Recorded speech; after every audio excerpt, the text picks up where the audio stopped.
কখনো না বলো না, কখনো বলো না আমি করতে পারবো না। তুমি অনন্ত এবং সব শক্তি তোমার ভেতরে আছে। তুমি সব করতে পারো। জেগে ওঠো, সচেতন হও এবং লক্ষ্যে না পৌঁছানো পর্যন্ত থেমো না। জীবনে ঝুঁকি নাও। জিতলে তুমি নেতৃত্ব দেবে, আর না জিতলে তুমি পরবর্তী কাউকে পথ দেখিয়ে দেবে। আমি বিশ্বাস করি যে কেউ কিছু পাওয়ার উপযুক্ত হলে জগতের কোনো শক্তিই তাকে বঞ্চিত করতে পারে না।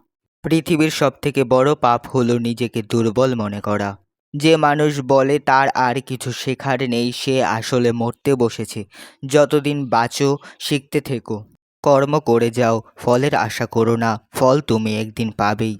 এমন কাজ করে চলো যে তুমি হাসতে হাসতে মরবে আর জগৎ তোমার জন্য কাঁদবে। আগুন দিয়ে লোহা চেনা যায়, তেমনি মানুষের ব্যবহার দেখে তার চরিত্র বিচার করা যায়। ভাগ্য বলে কিছু নেই, যা আছে তা হলো শুধুমাত্র কর্মের ফল, যা প্রত্যেকের চেষ্টা ও যত্নের ফলে গড়ে ওঠে।